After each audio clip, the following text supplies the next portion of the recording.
Okay, the first part about talking about the spinal cord or spinal cord injuries, we have to talk about the central nervous system, right? We have to define what it is, right? Because that's where our problem is. Central nervous system, real simple. Brain, spinal cord. That's what the central nervous system is. But we also have to understand the peripheral nervous system. The peripheral nervous system is from the spinal cords out, and I'm going to talk about your spinal nerves. So your spinal nerves are what exits the spinal cord through the foramen of the vertebral system. So it comes out of the vertebrae, and those are the spinal nerves. That's the very beginning of the peripheral nervous system. They also call these upper motor neurons and lower motor neurons, although the upper motor neuron is from the brain down to the spine, and where they synapse, right?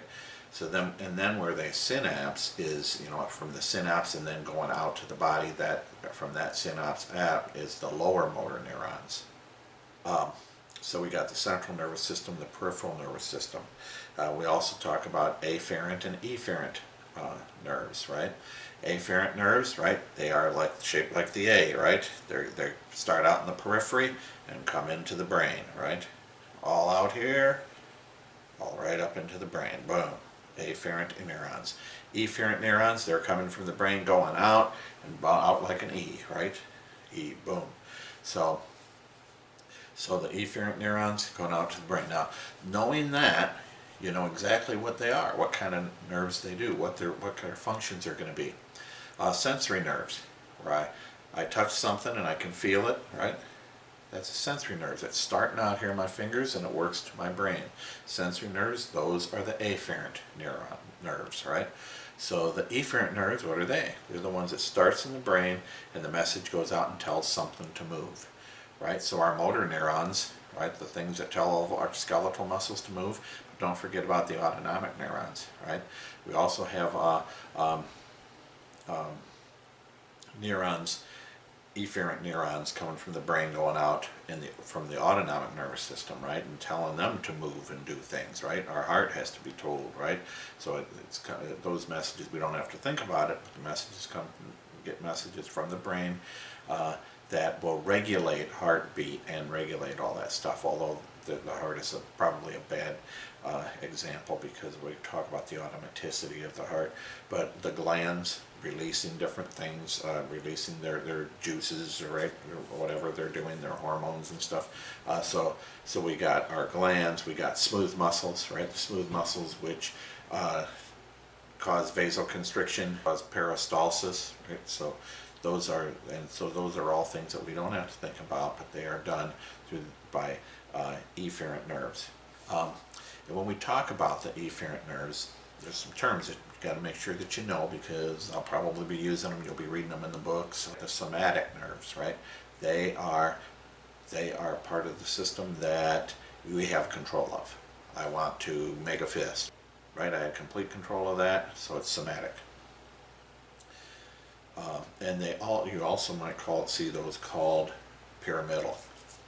Because they go through, I don't know, the pyramids of the medulla or something, but so they'll call them pyramidal. And so I brought up the pyramidal nerves, there's also extrapyramidal. And the extrapyramidal system is the system that is not under our control, right? Because it doesn't go through those pyramids in the medulla, so they call it extrapyramidal. So you might see pyramidal used for the somatic, you might see extrapyramidal used for the autonomic, right? But those are all efferent nerves, right? Starting in the brain, going on out. So the upper motor neurons have both pyramidal and extrapyramidal tracts. Lower motor neurons are out in the periphery.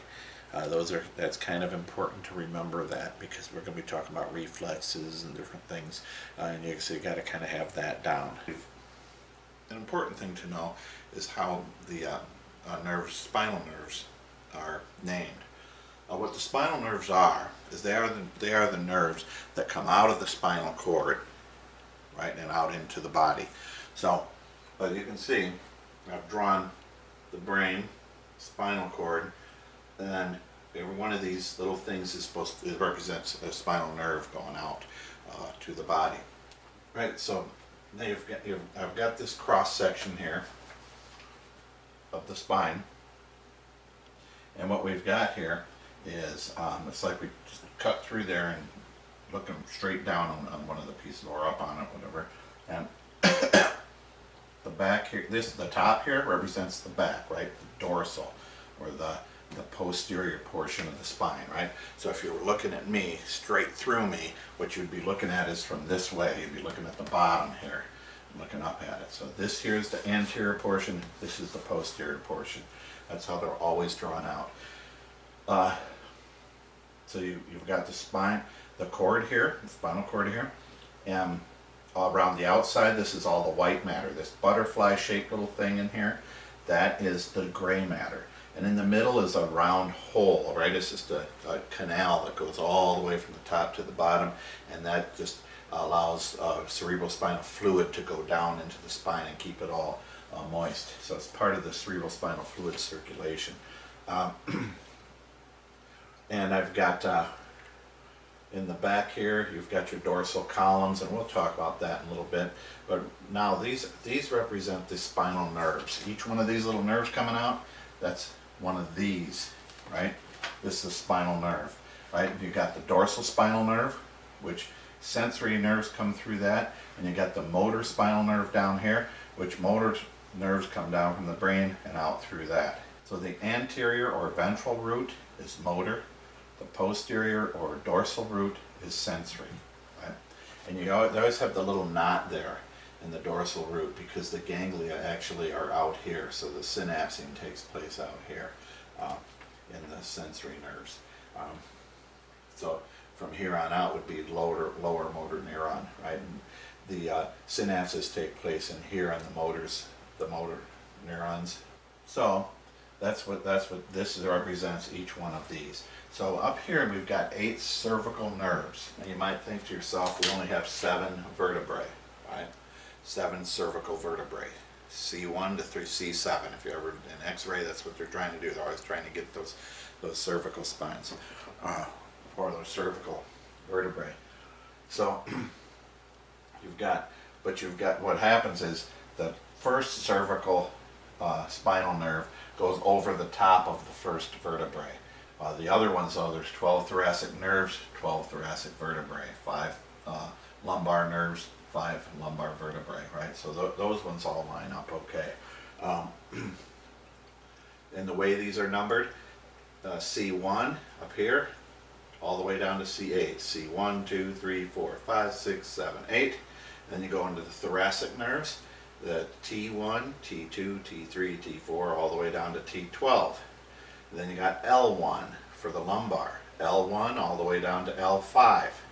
Then you got S1, S1 all the way down to S5, right, for the sacral, right? So you got the lumbar and then the sacral nerves and the coccygeal, C1. So you've just got one pair. So you've got 8 pair of cervical nerves, 12 pair of thoracic nerves, 5 pair of lumbar nerves, 5 pair of sacral nerves, 1 pair of coming out of the coccygeal spine. Over here, we've got here the conus medullaris. So what we've got is this here, just showing how the cord would look. Everything's organized, and these spines, every one of these nerves, every one of these tracts, these spinal nerves comes in here and it goes up a tract, right? All organized real well up here. When you get down to L2, lumbar 1 and 2 in that area, you run into the conus medullaris. The spinal cord ends and you go into the cauda equina, right? You've heard of that, I'm sure. They call the horse's tail because it looks like a horse's tail. And it's no longer coming down in that organized, in that spinal column.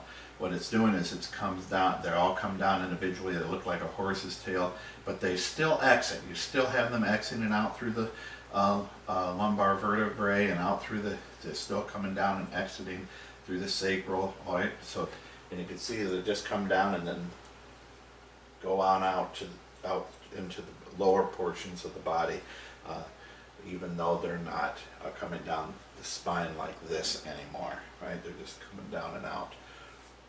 And that's the conus medullaris, cauda equina.